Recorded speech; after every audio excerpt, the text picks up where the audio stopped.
Before we get into the regularly scheduled program for the Nordcast, we have to talk about something that went down in the hockey world while we were not recording an episode. We went a little bit without recording an episode, so we were not able to talk about what happened at the end of August. Johnny Gaudreau and Matthew Gaudreau were a part of a bike accident, and their lives were taken way, way too soon. And it's something that we've seen develop over the last couple of weeks, and it's horrible. It's one of the worst things I've seen happen in a long time, and something that could have just been avoided so easily as well. Johnny went through the ranks, played in Boston College, was told time and time and again, you can't do this, you can't play at the NHL because of his size. Goes in, wins a Hobie Baker, drafted in the fourth round by the Calgary Flames, would go on to play, I think it was at least like 6 seasons with the team. He had some incredible years. Like I remember the year in 21-22 when he had like 115 points. He signed with Columbus, of all places. And people thought to themselves, why Columbus? Why would he go to Columbus? And he picked that city for his family because his family, his wife has like a job there, or like one of a better opportunity job, and Gaudreau took it for his family. He could have easily gone anywhere else, but he took that for his family. And goes into Columbus, has two definitely underwhelming seasons since leaving Calgary. His last year in the NHL was unfortunately a season that didn't go too well for him. He put up numbers that we haven't seen him put up in a while, and not in a good way. And we were looking at this season as hopefully was going to be like a bounce back year for him. You know, the Jackets have a lot of young players and all that, and you thought that it was going to be a better season from him. So this is an absolute tragedy. I didn't know Matthew that well. I know he did play ECHL. He had played a little bit of AHL. Never really got the chance to make it to the NHL. But it's an absolute tragedy. So, LeBlanc, anything you want to add? For part of 9 seasons, he was the star basically in Calgary. For a city that hasn't seen great hockey in a long time, he brought back great hockey to the city. He was always a trusted member in the community in Calgary. You see the way that Calgary pouring out to him right now, and candlelight vigil and the tributes in front of the Saddle Dome. It's heartbreaking. Like to be taken out like you would say in like your life's prime. Mm-hmm. It's devastating. And to Matthew, who's both guys taken out probably by just a senseless act of drunk driving, which we just don't drink and drive. Don't do it. We have someone lost a son, a husband, and a father because Mm-hmm. because of this. Rest in peace, Johnny and Matthew Gaudreau. May our thoughts here at the Northern Block Pod are with their families at this time. Yeah, I just want to say to wrap up that the amount of support that we've seen in the hockey world, from not even just hockey world, from the whole world, is honestly, and it really stinks, and it really stinks that I have to say this under such circumstances, but the support and love from all around the world has been absolutely incredible. We have seen big name people, LeBron James, Jalen Hurts, like a lot of big name people came out and acknowledged this, and there was a lot of love. And I remember, and there was a GoFundMe created for Madeline and Matthew Gaudreau, and it will be posted in the link in the description. I posted it in the Nordcast. I'll do this for this as well. I believe the total for the amount of money it has been raised is I think to up to 600K, probably more than that. There were reports today that this Columbus podcast, CBJ Artillery, I don't know them too well. I'm a big podcast guy for those who don't know, but I don't know them necessarily well, but I will check them out after this. They raised $92,000 alone Wow. for Matthew Gaudreau and the family. So it's honestly incredible the support I've seen, and it's an absolute tragedy. So rest in peace. LeBlanc, anything more to add? Our thoughts here at the Northern Block Potter with the Goudreau family at this time. May they rest in peace. Yeah, rest in peace. Now, there is no easy way to move on from something like that, but we're going to try to here. We will go back into our regularly scheduled Nord and Block podcast program.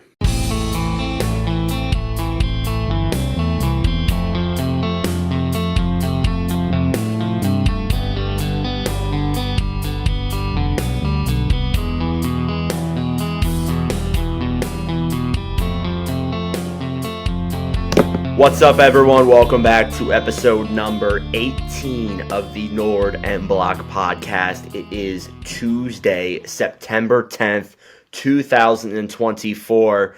It has been a while since we recorded a podcast. We do apologize for that. We'll get into why we didn't in a second here, but I am your host, Nordic, with my other host, LeBlock. How are we doing today, good sir? We good. We doing good. Awesome. If you're wondering why I'm like a little bit quieter and my voice and my audio in my room probably sounds a little bit different, I am not at my current estate where I record my podcast. I am in North Carolina on vacation. Yeah, believe it or not, I'm on vacation in September. But that doesn't stop me from making videos and podcasts. But we did take a week off last week, not because we wanted to, but because our schedules just couldn't align and we were busy with work and such. LeBlanc, though, do you want to tell us what you did while you weren't on vacation? You went to some games. I went down to the great state of Michigan. I went to go down to East Lansing to see a Michigan State Spartans game, which is, I would say it's one of my favorite college teams growing up. My dad was a big Spartans fan, and my dad went there. So, yeah, and then I went to see the Michigan Wolverines play at the Big House, which has always been a bucket list of mine for football. And it was great atmosphere. A lot of people, though. It's like you sit on bleachers. It's like having a grown man sit on your lap almost. That's how close the seats are. And then I went to go see the Tigers. And oh yeah, shout out Trevor for driving everywhere. Yeah, Trevor took LeBlanc around all over. And I heard that you paid for the hotel though. So big props to you. Yeah. Yeah. All right. Which one would you say is better? Between the two, not the Tigers, because the Tigers are a different sport. For experience, I would probably lean towards the Michigan Wolverines, because it's so big, and the stadium is like right in the middle of like somebody's backyard, like it's in the middle of a neighborhood. While the Spartans stadium is like right on campus, so there's like just parking around. But like Michigan, it's like we paid for parking $60 in somebody's backyard. It must be a lot of fun for those people who live around that house where they, on those nights where there's games, they probably hear like a bunch of sirens and when there's fights and oh man, that's got to be interesting. Probably for raking in with absolutely. Speaking of baseball, with you going to the Tigers, I'm actually going to my second ever Phillies game on Saturday. I am so excited. Phillies versus Mets. Mets are kind of making a run into the playoffs right now, which makes it exciting. The Phillies are one of, if not the best team in baseball, so that's definitely pretty exciting. And it's the day that I come home from North Carolina as well, so that's obviously awesome. I guess we'll get into the news now that we kind of missed. There was a lot of it. We already talked about Goudreau at the beginning of this podcast. Rest in peace. Seth Jarvis was taken off of the RFA market, signing an 8-year, $7.5 million contract with the Carolina Hurricanes. However, there's a lot of interesting points with this. It's at a $7.5 million AAV, but the cap hit is only 7.42. Why? Because they deferred money in the 9th year of that contract, where Jarvis will get about $400,000 after the contract is over, and probably when he signs a new contract too. It's very confusing. It's been something that's in the CBA for a while. The reason why teams don't use it is because there's almost no benefit to the player. Like, usually when you do this, the player, they got to take less for them to get money in that 9th year. Do I think we'll see it more? Maybe. I mean, with this new era of these new GMs using this analytical type thing, like with specifically Eric Tulsky, guys like that using that analytic type of field, I think we could see it a little bit more. But honestly, I think that it's something that we're not going to see a lot. So, LeBlanc, any thoughts on this Jarvis contract? If I had to give it a grade, I would honestly give it an A because I think that Carolina managed this well. Carolina managed it well. Jarvis is well worth that money. He's probably gonna be one of the best contracts in the league in a couple years. Yeah. I would say that it's a very fair deal for Jarvis and for the Carolina Hurricanes. I give this grade probably an A as well. It's Yeah. Jarvis had a great year this past year, but now we always have to think, once the players get paid, they don't want to start, they don't want to work anymore.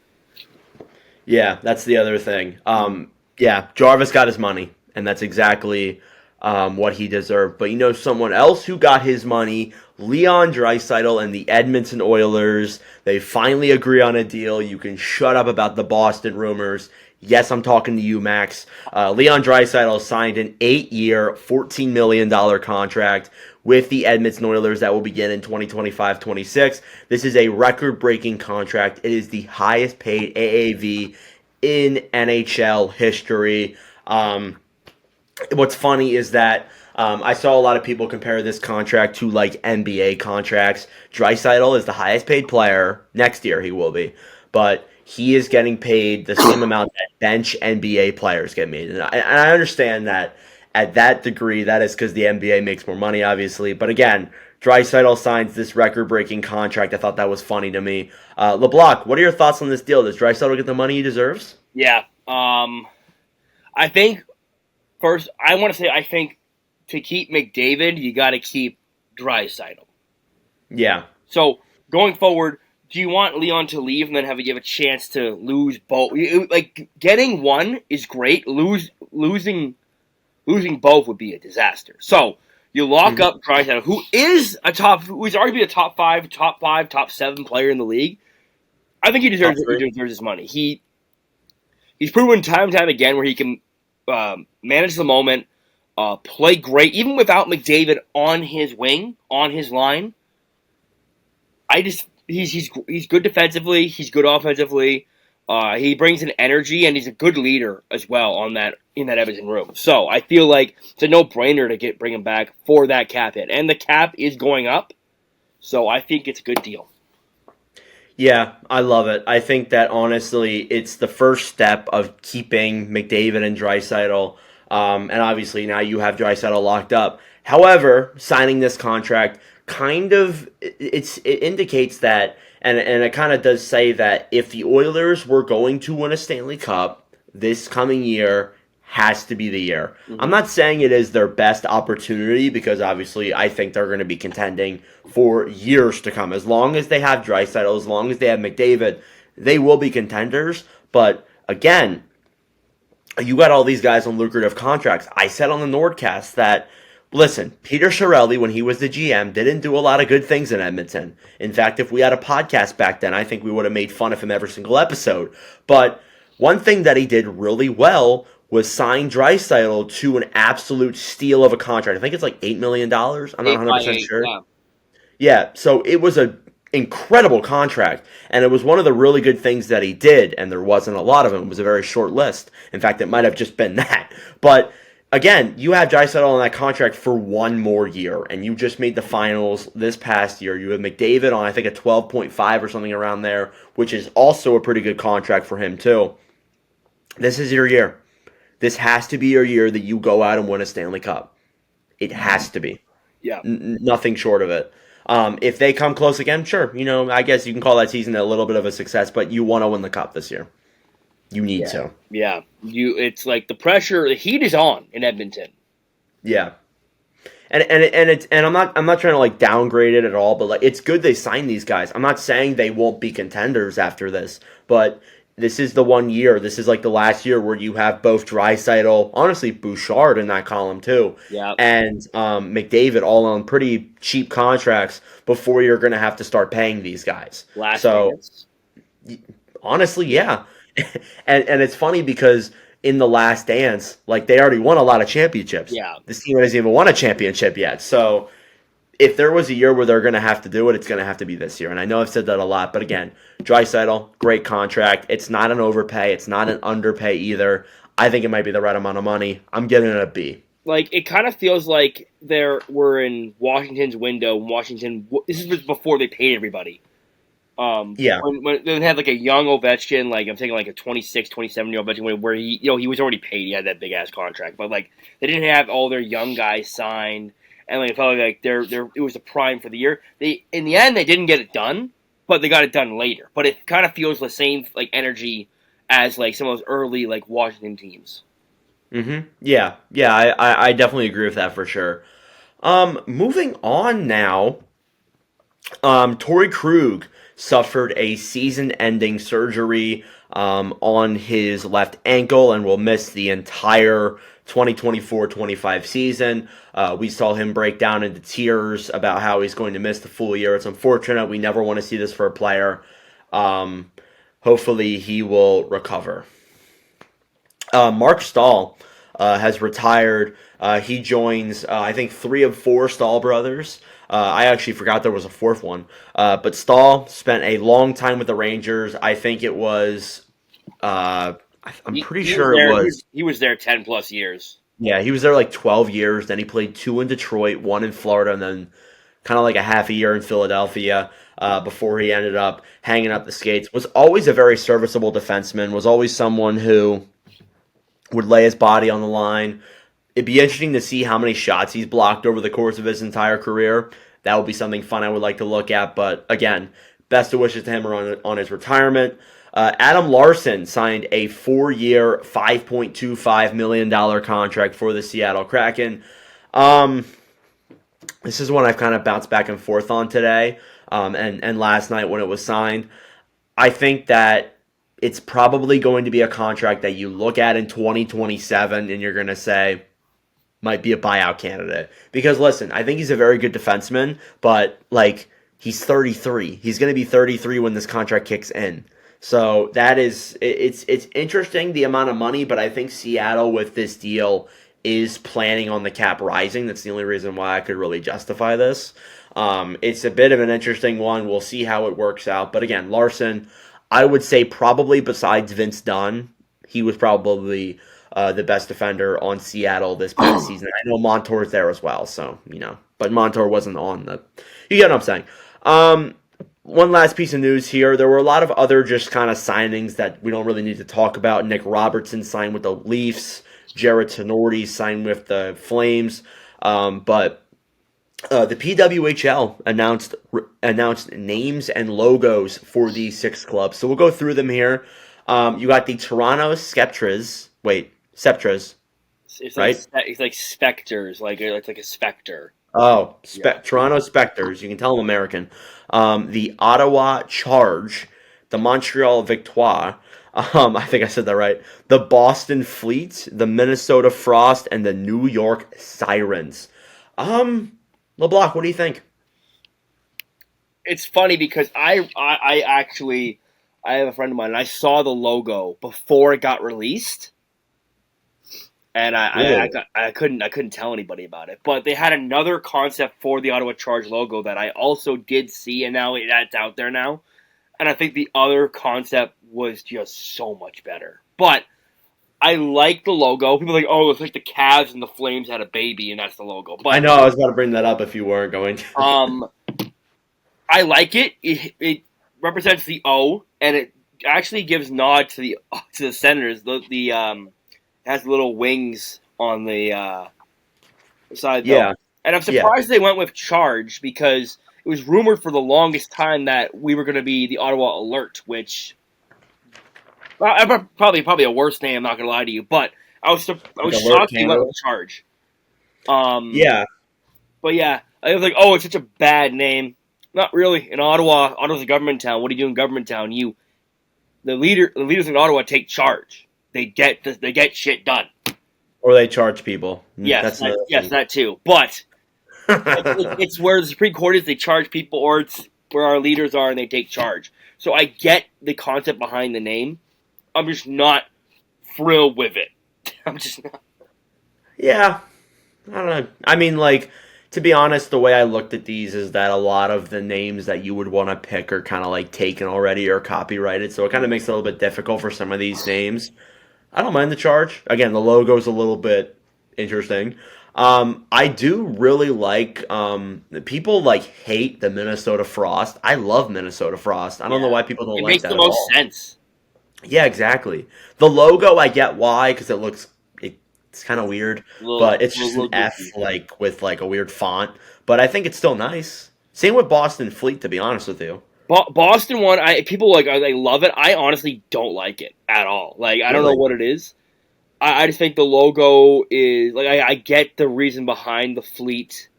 I get it. I'm just not a fan of it. Yeah, I don't know. You're gonna probably see me be eventually wearing these shirts on podcast because I've already told my mom. I'm like, yeah, I'm gonna be buying these. But I like a lot. I like the names and the logos are nice too. Which one would you say is the favorite? Is Favorites? your favorite? I like Minnesota's. Yeah, again, like that's my favorite as well. Like I'm in love with Minnesota's. I People think hate it Toronto. though. I think Toronto's is the one I don't like. I don't know what it is. I just don't like it. I like I don't like the sirens. Kind of it's just weird to me. I Oh don't yeah, know. no, sorry, yeah, New York. That's a like, oh, why is the name of the New York Times? Because in New York City, you'll hear a lot of sirens. Well, obviously, my guy. Like, obviously. Because it's like the biggest city in the world. I'm gonna sound stupid saying that. I'm No, gonna stop it's the myself. second biggest city in North America. Yes, not even. Yeah, I'm gonna stop myself before I say that. But again, nice logos, nice names. I'll definitely be buying some. Yeah, Yeah, it's kind of all I have to wrap up. Was there any other news you wanted to talk about? I the Ottawa Senators signed Nikolai Kulemin to a PTO. Oh, that's right. I skipped over that. That's interesting. I want to get your thoughts on that because is he a defenseman Yes, or forward? he's a Okay. defenseman, but he's 40. He's, What's crazy is that like I saw it and I'm like, he's still playing? yeah, no, I said that too. Really? Because like when he went over to Russia in 2018, and I was like, all right, I guess he'll retire eventually, and we'll be like, hey, look at that, he's still playing. No, they're going to bring him over. And again, it's not like they're signing him to a contract and he's going to play NHL games. It's a PTO. I I would say 70% of the time, PTOs end up just like they don't sign Yeah, contracts. last PTO I remember like at Ottawa signed was Broussard, but they went on a PTO that one year. For his last year, on a PTO and he made the team. I have a feeling though that he's going to be battling with Caitlin Addison on a PTO, and I I think they're feel going like to. Addison can make it. Yeah, I feel like Addison's not great, but like we need right side depth, so I'm fine with that. But I think they're battling for who can which PT. I think one of them will be signed. I hope it's Addison. I think Coolman's probably just a comeback attempt that will not be great. But Yeah, I'm going to one of the preseason games, so hopefully I can see Nikolai Kulemin in his Ottawa Senators jersey. I think that'd be pretty cool. definitely interesting. What happened to Addison? Like the guy just like he used to be like a not like a highly touted prospect, but he was like He was decent. he was pretty highly touted. Like, he was like a B prospect, and then he got traded to Minnesota from Pittsburgh. Or was he in Minnesota? Got traded to Pittsburgh. I think he was traded to Minnesota. Yeah, so Pittsburgh, He got traded Minnesota. from the Wild to the Sharks. Yes, and then the Sharks. He just fell off the wagon. He played awful. Yeah, Well, the team was also the team is awful. also awful. So like I can't really. Yeah, I don't know. All right, that's all I got for news. LeBlanc, you have anything? Actually, no. I have one more thing. Did you see today? Um, did you see like the TSN media asking McDavid about an extension? I I'm just like, saw that dude. actually like an I'm like, hour. dude, he can't even sign one. I don't know, like. He can't physically sign Like one. I just think the media is like they ask the stupidest questions. Listen, I am not as critical of the media as a lot of people are, especially Canadian media because I'm American. Like I'll be talking about, oh, I like this guy on Sportsnet. LeBlanc's like, oh, I fucking hate that guy. He's fucking terrible. Hey, I like Kyle Bukauskas. I didn't say that. Shout out to 32 Thoughts, but again, like this is so stupid. Like he can't even physically sign one. Like if you're gonna do that, ask him like, do you have any? Do you like even then, like it's literally like 2 years out. Like really, come on. All right, that's all I wanted to say. Division previews. We got the Metropolitan here today. Um, Metropolitan, a lot of teams that change drastically. There's a lot of teams that are kind of to be honest. This is probably the most boring division, and I don't like to say that because I think there's a lot of interesting teams in this division, but there's a lot of teams that like you kind of just like they're going to be bad or they're going to be good. There's kind of like really no in between. We'll start off here though with the Carolina Hurricanes. They went through a lot of changes. Departures are Gensel, Brady Shea, Brett Pesci, Teuvo Teravainen, and Stefan Nosen were their notable losses, along with Evgeny Kuznetsov as well. They brought in William Carrier, Eric Robinson, Tyson Joe, Sean Walker, Shane Gostisbehere, and Jack Roslovic. So, LeBlanc, what are your overall thoughts on the Hurricanes this past offseason? Well, I think the offseason, it's well, if you could describe it in like a phrase, I'd say like guess who's coming to homeroom, like, or guess who's coming to dinner, because like it's such a drastic turnover. Like, there's so many new names and there's so many old names out the door too. So like this could be a season of I don't want to say like regression, but it could be like a reload. Like they've reloaded everything. They've shuffled. Well, they flipped. Weren't they like third in the league this past year? Sorry to interrupt you. So I feel like there will be some regression, but it won't be like a drastic change.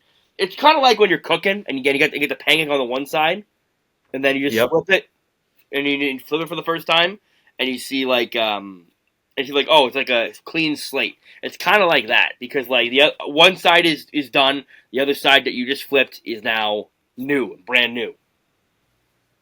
Yeah, they were third in the league this past year. I think that they're going to be worse, but not worse enough to miss the playoffs. Yeah, so I'm not saying that by any means. I have their lines are up here on my phone. I use daily face-off, so don't come at me. Don't be like well, he doesn't play there. I'm just reading the list off my phone. So, first line, I'm gonna just say it for the first line. We got Svechnikov, Aho, Jarvis. I'd say it's a pretty good line. Second line, Bradley Nadeau, Jesperi Kotkaniemi, and Martin Necas. I'm going to say this right now. Ugh. Like, I don't want to be like all great players. Well, but like Nadeau is a rookie. Kotkaniemi has not impressed me since he got drafted personally. And Martin Necas is on a brand new deal, so he might have something to prove. For a second line, I don't think I would expect better. Yeah, they lost so much depth. Like Kotkaniemi is your second line center. Yeah. Horrible. So brutal. I think they'll be active at the deadline if they're in contention. Yeah, they'll be looking for a center. And just quickly, the bottom six, we got William Carrier, Jack Drury, Jack Roslovic. Fourth line, Tyson Jost, Jordan Staal, Jordan Martinook. Yeah, again, this is a playoff team. Not saying it's not, but when you look in terms of this lineup, it got a lot worse. Defense, I'd say got a little bit worse, but I still think it's really good. At forward core, like outside the first line, is kind of iffy. Like if they get hit with injuries, we might see a big fall off. It could get ugly. Then we got defense, first pairing, Slave and Burns, solid. Orlov, Sean Walker, on the second pairing. And Gostisbehere, Chatfield on the third pairing. That's a pretty good third pairing. Like I see Scott Morrow getting time up there too. He could, yeah, and I think Scott Morrow should be getting time there over a guy like Chatfield. We'll see though. Yeah, like not all prospects are ready to come into the NHL right away, though. So we'll see. But that is the defense, which I think is pretty good. Goaltending, Freddie Anderson is expected to be the starter, and then Peter could check off. Oh, I said that right. Yeah. Goalies is solid. Defense is good. Defenses, I think, it's so deep. It's crazy, and they even lost a lot too on that back end. So it's kind of impressive. The forward core is where I have a lot of questions. It gives me so much like Boston Bruins vibes last year, like where the Bruins were like really top heavy, and the depth was kind of just not really there. I mean, there was some depth in Boston, but it feels like the same way in Carolina. Unless if some of these guys have unless Kotkaniemi bounces back, which I don't think he will. Let's be realistic. Or Jack Drury takes a step. I think this is looking similar to Boston, to be honest with you. But again, first line's terrific. After that, it's kind of a little bit eh. They're still a playoff team. I would put them probably. I have them third in my rankings right now. I think that they, it's going to be an interesting year for sure to see what they do. On my big board, I have them third in the Metro and ninth in the league. That's about where I see them, to be honest. Maybe a little bit lower league-wise, but again, they're going to regress. Not a lot, but probably a little bit. So we'll see what happens there with Carolina. Any final thoughts on the Hurricanes? Guess who's coming to dinner? I don't really have much to say. All right, we'll move on to the Columbus Blue Jackets. The Blue Jackets, obviously, they just suffered a terrible loss. Their departures, they lost Texier, Bean, Boquist, and Alex Nylander. The only notable adds that I have seen, and Patrick Laine, by the way. The only notable adds that I have seen are Sean Monahan and Jordan Harris. And Jack Johnson as well. LeBlanc, what are your thoughts on the Blue Jackets? Well, I look at the Blue Jackets. You just suffered, like we mentioned earlier. You just lost one of your best players. And, you look at this team, and I think they're a young team, but there's also a lot of guys. I look at the roster, I'm like, who? Yep. And I did these. It's ranking I had on my big board. I had them. This is before the incident. They might be contending for worst team in the league. They might be after this offseason and what happened. Yeah. And that really sucks to say, but I have a feeling, and it's been a rough year the last couple of years in Columbus. But after what happened, I feel like this is going to be there's hope though. They have a loaded farm system. That's very true. Honestly, if they got first overall, that'd be a huge benefit. If they get first, this core's loaded. So it's the other thing you got to look at. James Higgins and Fantilli would be a monster center core. Monster and with Sillinger too. Oh man. Yeah. All right. I'm gonna just list off the lines. First line: Boone Jenner, Sean Monahan, Kirill Marchenko. It's decent, but it's not wow. It's not like a wow factor. It's kind of how it is when you look at really bad. That'd be a really good second or third line, but yeah. Second line: Kent Johnson, Adam Fantilli, Yegor Chinnikov. I think that line. I think that line might produce. Yeah, I think Kent Johnson's in for a big bounce back year. Mm-hmm. Last year was horrible for him, and there's no way someone with that talent just stops. There's no way. The one thing I will say is that they do have a good coach, Dean Evanson, who I've been a big fan of since he took over Minnesota a few years ago, and then he got recently fired. I wanted Evanson to coach the Senators. That did not happen. But yeah, I think they got a good coach. I think he might make them better than they are on. I think, yeah. Yeah, I'm with you. Mm-hmm. Third line, Justin Danforth, Cole Sillinger, and Dmitry Voronkov. Yeah, just a lot of young guys, honestly. Voronkov came in last year, was completely unexpected. We'll see how he does this year. Fourth line, Sillinger also in need of a bounce back. Yeah. Sorry. Fourth line, I don't know who this man is. James Malatesta. He's one of the young prospects. He's not a big name guy, but I think he is one of the. Sean Corrali should be an anchor on that fourth line. And then Matthew Olivier. Olivier, yes, sorry. Yeah, he's definitely he's gonna be interesting to see. Again, this is a brutal forward core. A lot of young talent, but it's gonna be interesting to see. I think they could score. I think they could be fun to watch at points, but they're not gonna be good. That second line will be a fun line to watch. They'll be a fun team, but yeah. Kind of like Montreal, because Montreal's a fun team to watch, but there's not a lot of winning going on. Yep, it's pretty much how it is. All right, the defense. The defense, I think, it's aight. Zakarensky, Damon Severson is your first pairing. Ivan Provorov, Evan's favorite player to yell at. Yeah, and yeah, no. David Juracek, and then new addition Jordan Harris will be on the fourth line with Ottawa native Eric Gudbranson. You know who I think's going to crack into that lineup?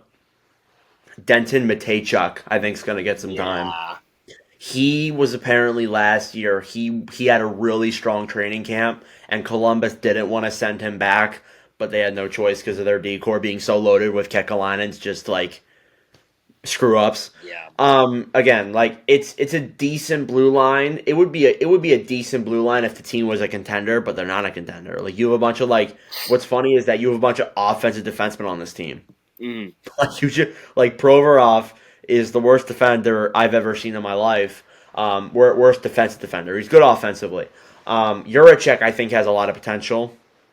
We'll see what he can do. And again, maybe the Provorov H just biased, but Juracek, I think it's going to be fun to see what he can do.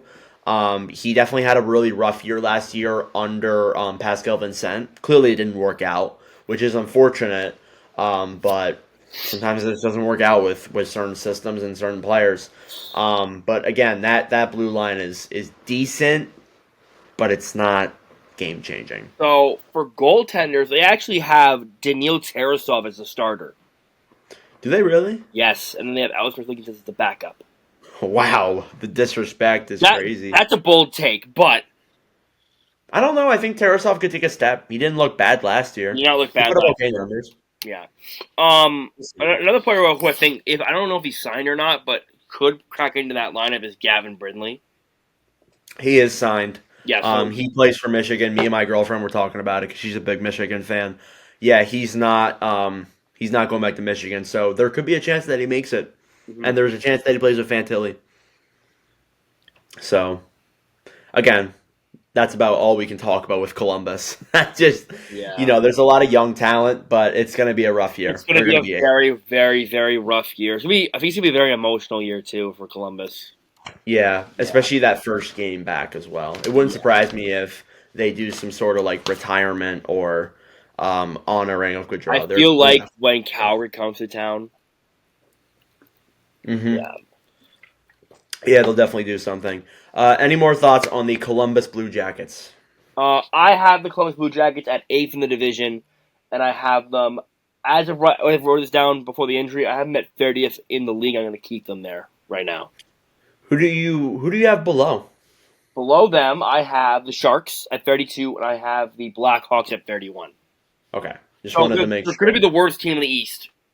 That's my Yeah, probably by a long shot, if we're being honest. yeah. We'll move on now to the New Jersey Devils. The Devils, last year, and I was listening to Spin Chicklets, and I realized, like, man, last year was such a disappointment, a massive disappointment.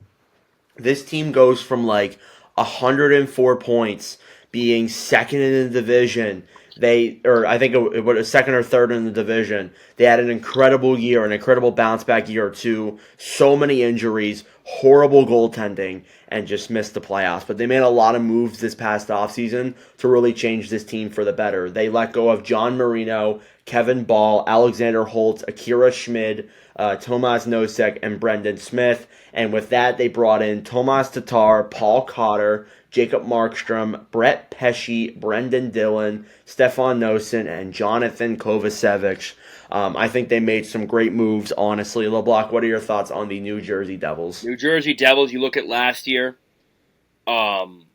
just a drastic disappointment. Like, I mean, unbelievable disappointment. Yep. Then you look at what they did in the offseason, and they went balls to the wall fixing their issues. Is it going to work? I don't have those answers right now. But yeah, I don't know. But looking at this lineup, first line, Palat, Heischer, Brett. Great first line. Second line, Meyer, Jack Hughes, Dawson Mercer, who needs to be signed, actually. Yeah, he does need to be signed, but I think we'll see that soon.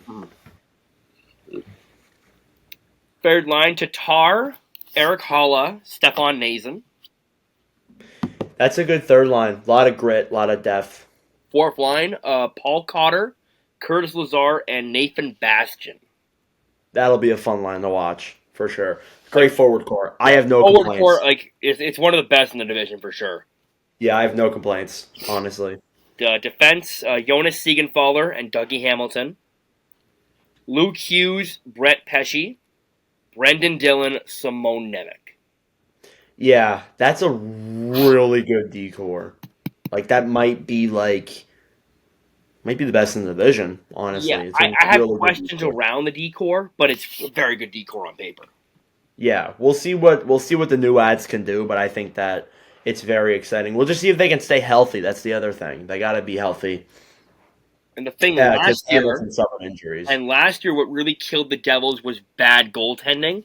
I think they have now one of the better goaltending tandems in the league in Jacob Markstrom and Jake Allen. Yep. So I think they Jake, fixed that issue there, honestly. yeah, And new coach Sheldon Keefe. I think that there's going to be a lot of things that do good. I think Timo Meyer is going to take a big step this coming year. better. Playing under that system with Lindy Ruff didn't really work out too well. I think that you get someone like Sheldon Keefe to kind of let the system kind of like let him thrive offensively. I think he's going to have a really good year that people aren't really talking about. So I'm excited for that. Um, yeah. Somebody asked me. I don't remember where it was. It might have been on an episode or not. But they asked me like, what happens if the Devils don't make the playoffs next year? And I couldn't answer the question. I think that it's kind of like almost impossible to think this team's gonna miss this coming year But we said that because last year too. we did say that last year. But like I'm trying to like wrap my head around like what would really happen. Like that's my If they don't make the playoffs, there might be some roster turnover. yeah, there might be, Like I'm looking honestly. at like you look at guys like I want to say like some of the vets on that team might be out the door. Like none of the core Yeah, pieces, but you look at a guy like maybe they ship out a Nico Heischer.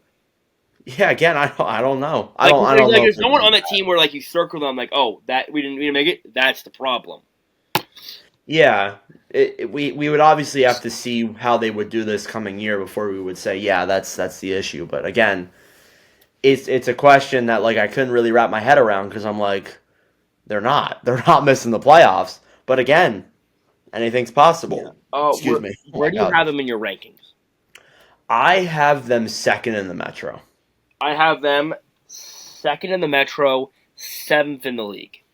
I do have my 32-1. I don't know where it's at. I don't want to say it on here because they are coming out as we're talking about that. But again, I think they're going to be a good team this year. It would surprise me if they're not. Biggest X factor is the goaltending. Guys got to have bounce back years. That being Meyer, Mercer, especially when he does get signed. But again, it's an exciting team. We'll see what they're going to be able to do in the upcoming seasons. Moving on now to the New York Islanders.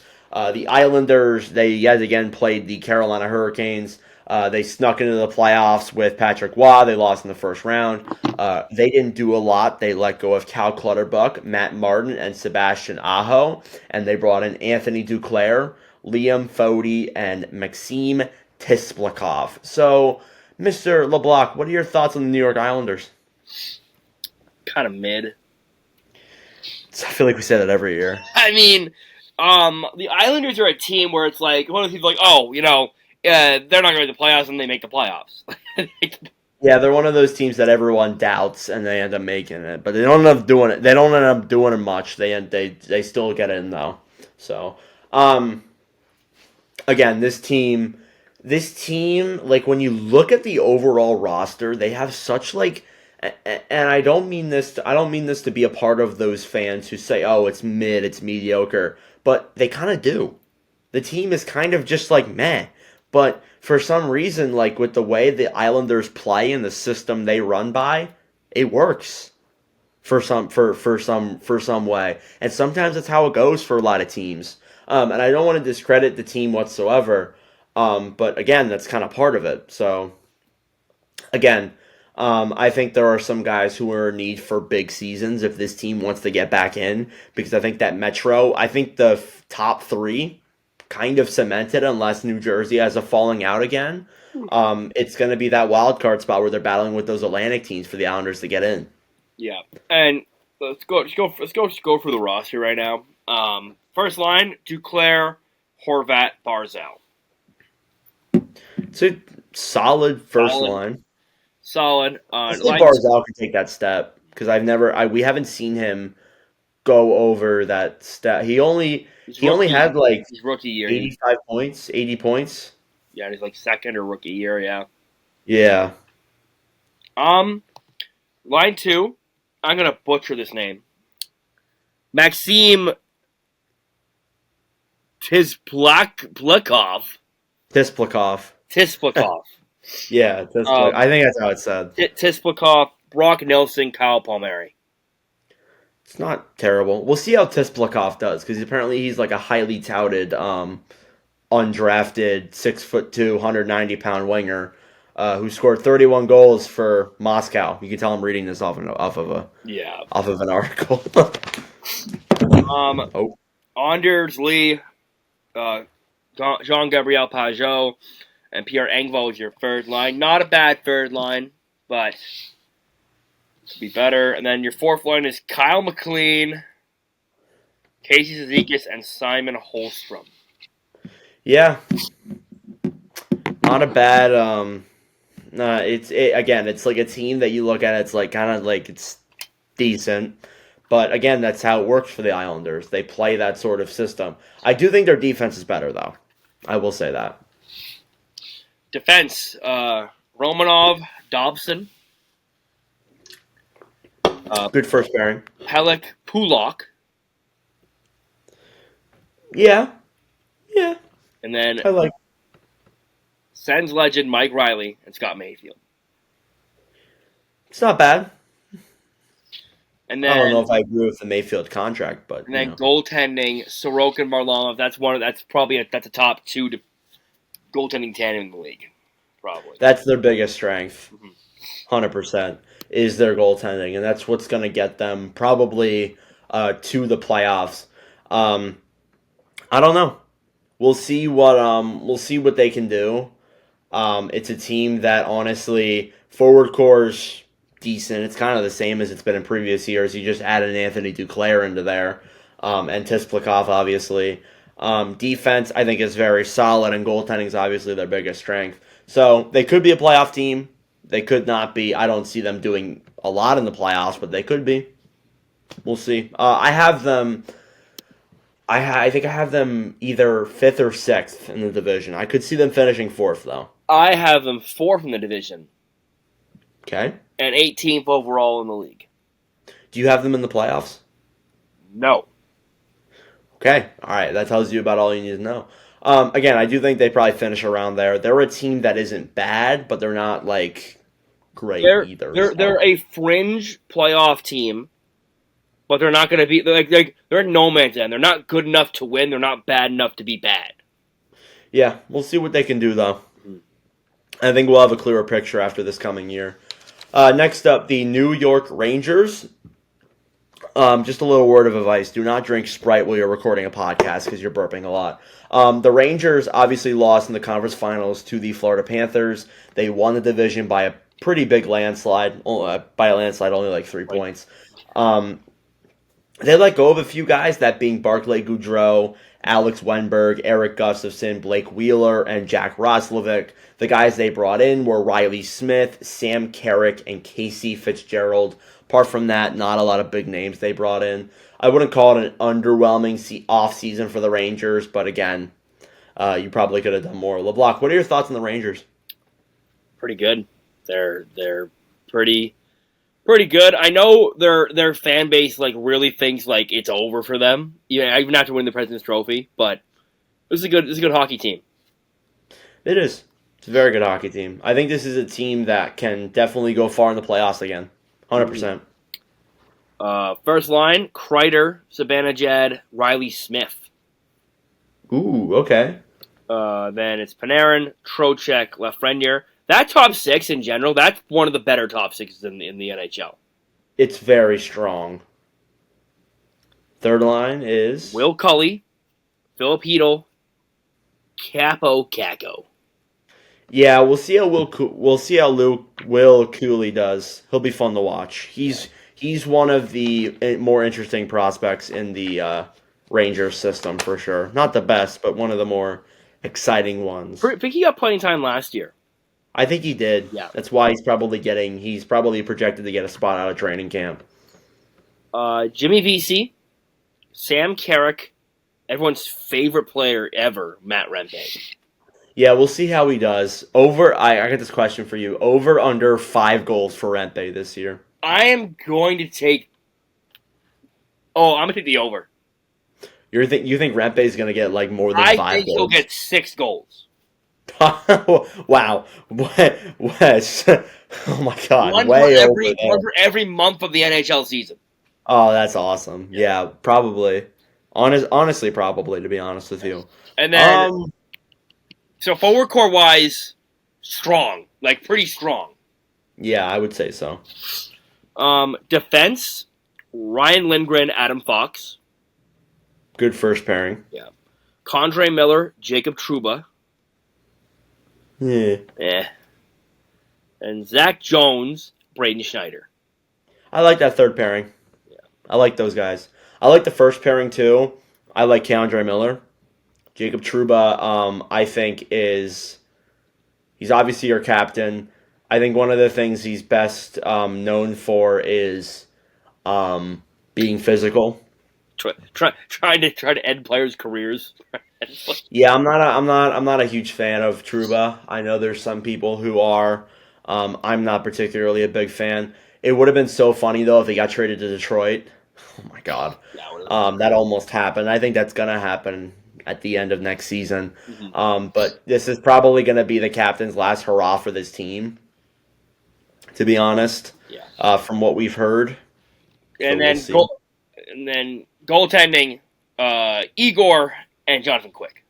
Probably the best in the division, I would say. Unless you could probably make an argument for Sorokin and Varlamov. That's probably the best too. But again, this is a team that's probably going to win the Metro this year again. They're probably going to win the Atlantic. Well, they could. They're probably going to win the East again this coming year. They're just that good. Honestly, they're a really good team. Yeah. They know how they can play. They know how they can win. They're good. Yeah, I got them first in the Metro, third overall in the league. Yeah, I got them first in the Metro as well. All right, let's move on to the Philadelphia Flyers. Only 3 more teams left here. Philadelphia surprised a lot of people. Obviously, they ended up missing the playoffs. They lost guys in Cam Atkinson, Mark Stahl, I guess Carter Hart, and Felix Sandstrom. The guys they brought in, Matvei Michkov, that's about it. They really didn't bring in a lot of guys. They didn't really need to be honest with you. So we'll see what they can do. But LeBlanc, thoughts on my Philadelphia Flyers? I think we said last year they were going to be one of the worst teams in the Metro. I think last year was a surprise. I think this year we're going to see them come back down to earth. I think it would be good for them to be the worst team in the Metro. Mm-hmm. Honestly, I think that, and I say that in a way for the hope that Michkov has a good year, but the team's bad. Yeah, that's what you want. That's what you want. Because when you Philadelphia it's an okay prospect pool, but it's nothing like elite. There's nothing in this pool where I say, yeah, that's awesome. It would have been nice to have Steve Boyum, but Briere, whatever you want to do. If they can get another blue chip prospect with Michkov, then I think they'll be set for the future going forward. If they get a top 5 pick alone, they're set for the future. Yeah. Like this upcoming draft, and I looked at it, it's a lot of centers in this draft. If they can get one of those guys, they're set. There's also a few good defensemen like Logan Hensler. Yeah, well, this isn't a 2025 prospects video, but I do want to say it'd be great for the Flyers to finish lower for the fact that they lost out on Gauthier. They're probably losing out on Kolosov too. Mm-hmm. I think that it'd be best for them to do it that Going through the forward core, very, very young forward core. It's honestly not the worst, to be honest. It's like I just think I don't think it's a bad forward core, but it's not like I'm not being like blown away. Yeah, Right, I agree. going for their forward core. You can just cut me off if I'm wrong. If you think it's another way for the forward lines, since you are a Flyers fan. Yeah, Forrester, Couturier, Mitchkov. probably. I mean, I put Mitchkov on the second line, but I would want Mitchkov potentially playing with Konechny, but I think they play on the same side. they do play on the same side. Unless if Konechny goes to the center, which is possible as well. Tippett, Frost, Konechny. Not bad. Not bad. I would probably move Konechny up. It's a decent second line. I would want Tippett playing with Mitchkov personally. If I was Probably. yeah. Tippett can feed pucks. Then we have Farabee, Lawton, Brink on the third line. Honestly, that's not a bad third line. Yeah. That's a pretty good third line. It's going to be fun to watch. And then fourth line's not terrible either. We got Noah Cates, Ryan Paling, and Garnet Hathaway. It's a physical line, especially if Nick Delorier gets in there. And very good defensively, I might add. Especially if you get Nick Delorier in there. Better have fun. Better be ready for that. I do think Delorier is going to be a more regular player in the lineup this coming year because they're going to want him to help out with Mitchkov. Put him on first pairing every time you play the Penguins. Yep, be prepared for that. That's going to be something that's probably going to happen. The forward core is okay. It's honestly it's not the worst. I'm not gonna lie to you. Yeah. Defense is where I have my. A lot of what ifs on the blue line. Cam York, Travis Sanheim. Good first pairing. Good. Not great, but good. Well, obviously. Yeah. Yeah, I agree. I think it's a good first pairing. Second pairing, Nick Seeler and Jamie Drysdale. Drysdale's the biggest what if. Yeah. Drysdale, if he can stay healthy and produce, he could be a gem. Seeler, we know what he can do. Third pairing, Igor Zamula, my franchise mode legend, and Rasmus Ristolainen. I also feel like Eric Johnson's going to get in there a lot, and he's going to really piss me off. Because Ristolainen, I think, is dealing with stuff right now. Not like personal thing, but he's like definitely had injury problems. So if Eric Johnson gets in there, I think he's going to be the next Mark Stahl. Before that, Ivan Provorov for me. You guys will hear me a lot complain about Provorov, or not Provorov, Johnson, most likely. Yes. Just saying. Here's the biggest... There's always that one defenseman that I like to just... I hate him. LeBlanc's the same way. Biggest question mark for the Flyers is between the pipes. Samuel Ersson and Ivan Fedotov. I've said this so many times in the offseason. I feel like Ersson, they look at like the last 20 games of the season or like the last 10 games of the season, they see that he didn't play particularly well, which really dragged down his stats. Honestly, it's a lot of it's because of just how tired he was. He started 97% of our games down the stretch after Carter Hart got put on permanent leave or whatever. That was something that, but we'll see how he does. Fedotov's also a big if too because he's only played 3 games, but people are already starting to write him off. There's that goalie in Kolosov who's not coming over. So again, it's a lot of what ifs. The forward core is good. Defense is what ifs. The goalies is a big what if. So again, I think we'll be okay. I think we'll be fun to watch, but we're not going to be good. I got a 7th in the Metro. Yeah, this team, everything, I have them 6th in the Metro. Sorry, but I could see them being up in the race for the wild card spot. Yeah, but I could also see them being at the bottom of the league. Yeah, there's no for the Flyers. It's I don't know what to do, where to put them. Honestly, yeah, it could be a great year or it could be a horrible year. There's no in between.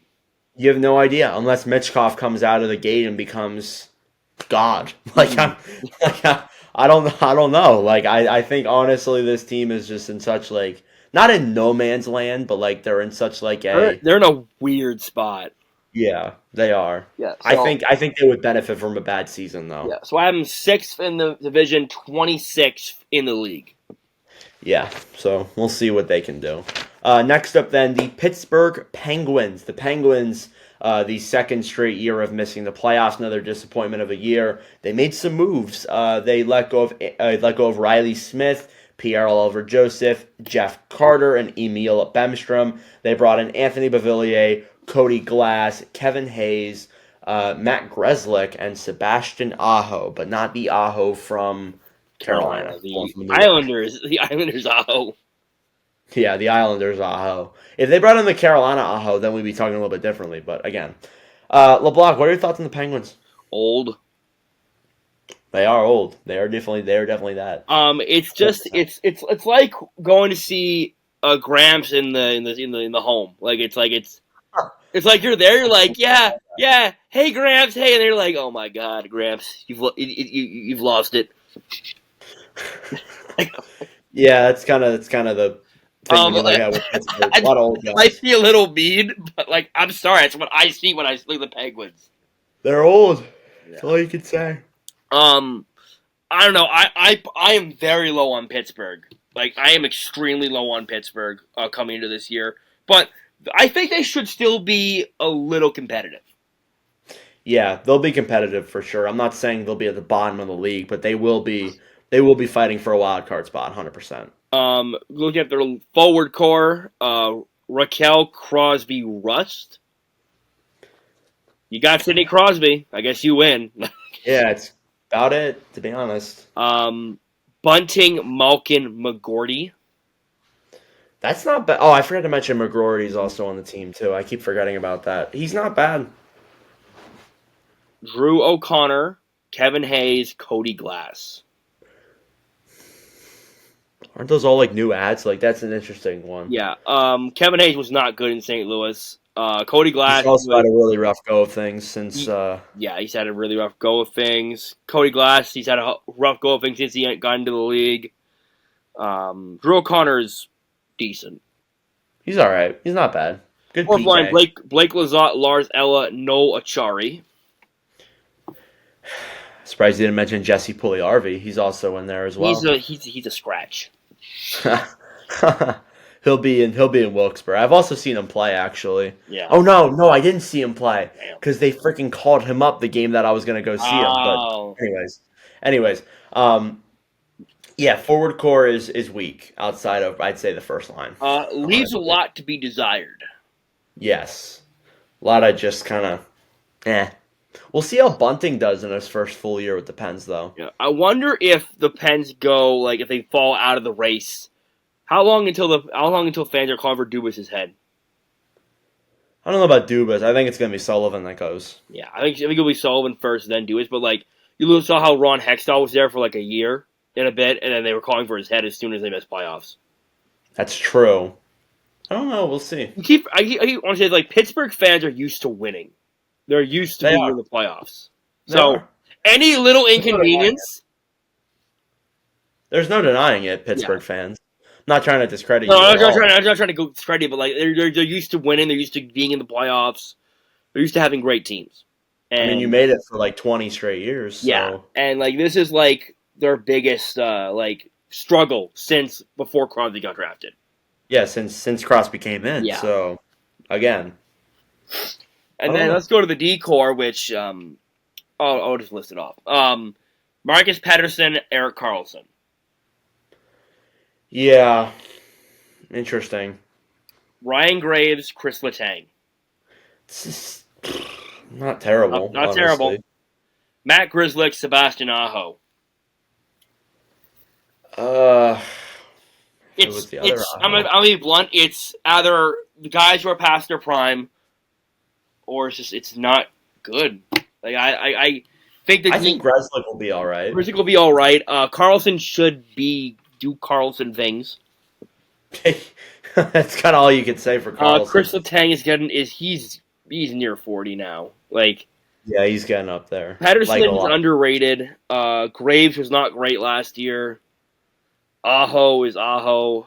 I think it's actually one of the weaker D-cores in the division. It probably is. And I think the biggest X factor for this team is that power play, and it's going to rely a lot on that defense.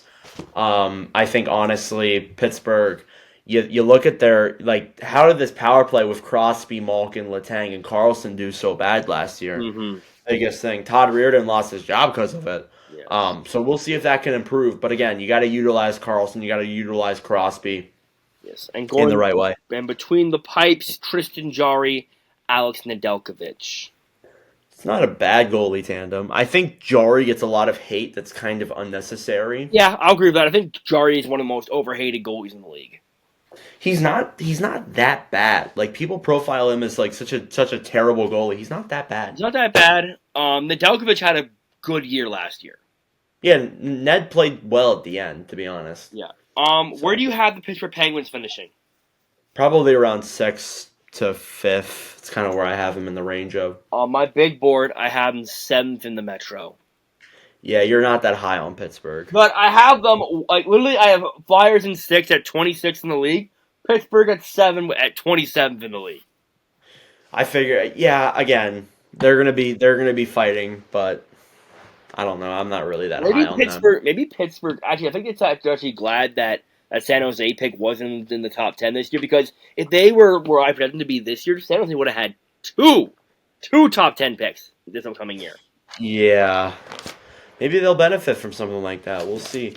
And the last team, once I scroll to them over here on this magazine I have here, the last team on this list is the Washington Capitals for the Metro. The Capitals squeaked into the playoffs last year on the third to final day of the season. They ended up getting swept, but they made a lot of moves. They let go of Nick Jensen, Darcy Kemper, Max Pacioretty, Beck Malliston, and Nicolas Aube-Kubel. They brought in Pierre-Luc Dubois, Brandon Duhaime, Andrew Mangiapane, Jacob Chikrin, Matt Roy, and Logan Thompson. So a lot of interesting names there that were brought in on the Capitals roster. LeBlanc, what are your thoughts on the Caps? Same thing I have with Carolina. Guess who's coming to dinner? Like, there's so many new faces here. Yeah, a lot of new guys. There's a lot of X factors too, who we'll get into when LeBlanc goes through this lineup. There's so many new additions. Like, you don't want Daily Faceoff on the new. Most of the new additions don't have numbers yet. Yep. It's like half the roster. Honestly, yeah. They're making a lot of moves, and I'm gonna say this: a lot of these moves I feel like are for the case of getting Ovechkin that record because he's 41 away. Yeah, kind of what it is. I'll say this after I go through the lines. First line: Ovechkin, Strome, Wilson. Yeah, same as last year. I would say it's a good first line. I like it. I like it as a first line. Second line: McMichael, Pierre-Luc Dubois, and I want to get into him. And Andrew Mangiapane.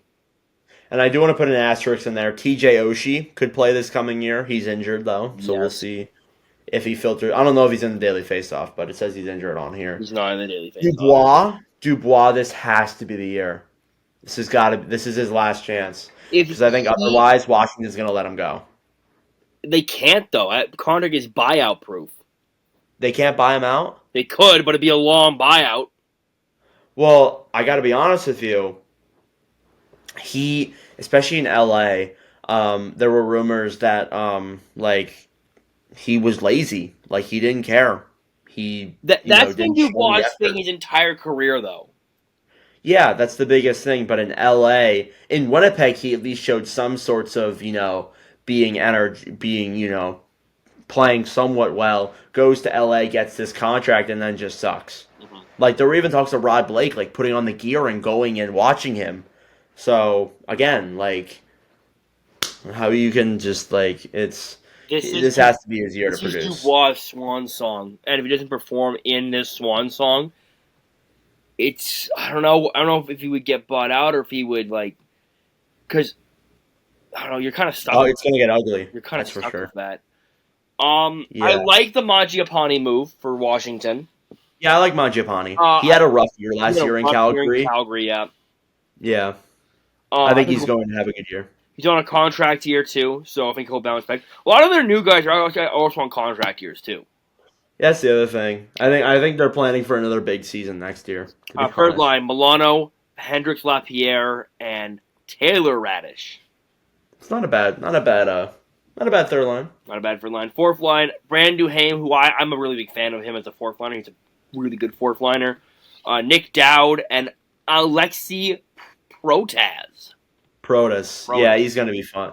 They're going to be fun to watch. I think there's a few young guys who could get in there, too, like Morosnichenko is going to squeak in there. Did you say Lapierre? Yeah, Lapierre's on the third line. Yeah, Lapierre's in there, too. So, again, some young guys getting in there. We'll see what they can do. I'm looking forward to seeing McMichael again, though. I thought he had a good year last year. The forward core is good.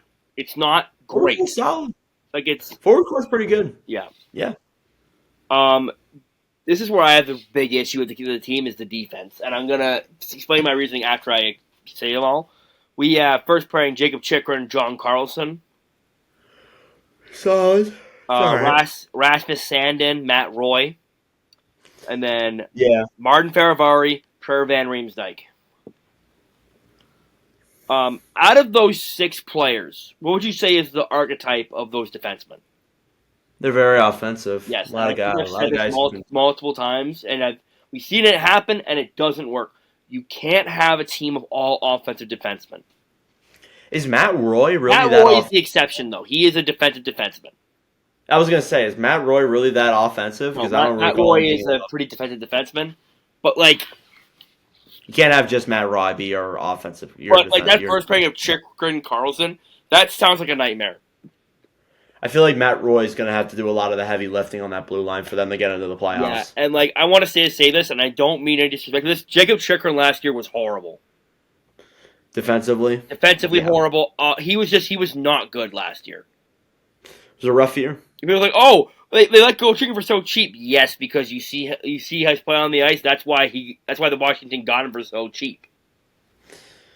Yeah, and a lot of teams like to overvalue him. That's just me going on a rant because I feel like it's like the name value. Honestly, yeah. I like Sandin and Roy. I think that's a really good pairing. Faravari is a good defenseman, and so is Van Riemsdyk. I just feel like Van Riemsdyk is more of an offensive guy, and Faravari is a good two-way guy. Yeah, I don't know. A lot of what ifs on that blue line. But the defense might be a little bit shaky, but I think goaltending is where they really thrive. Yeah, I would say so too. We got Charlie Lindgren, who was really, really good last year. He was. We'll see how he can do again this year. I think he can. Logan Thompson. Logan Thompson will be fun to see. I think they could run a 1A, 1B type tandem here in Washington. Or honestly, Thompson could take over the starting role. Not ruling that out. Yeah. So for me, Washington is also a weird team because they could be outside the playoffs, but I could see them getting into the playoffs too. Yeah, they're one of those teams. I have them 4th in the Metro. I have them 5th in the Metro. Okay. For me, them and the Islanders are kind of neck and neck. They're one of those teams, they got a lot of new players. They're kind of like Carolina, how we said earlier. They could be good, but again, they have a lot of new guys. How are these guys going to mesh? New guys take a while to mesh. That's the thing. Yeah, that's the one thing I thought of for sure. Yeah. All right. That concludes the Metropolitan Division. LeBlanc, who would you say is your dark horse for this division? I'm going to put my dark horse, and I know you're going to roll your eyes at me. It's probably the Islanders. Division winner. Rangers. Division loser. Columbus. Team you don't want to play in this division. Oh. Ooh. Just because they're so physical, probably the Flyers. Team you want to play in this division. Probably the Flyers. Wait, what? Oh my god. Sorry, team I don't want to play, probably New Jersey.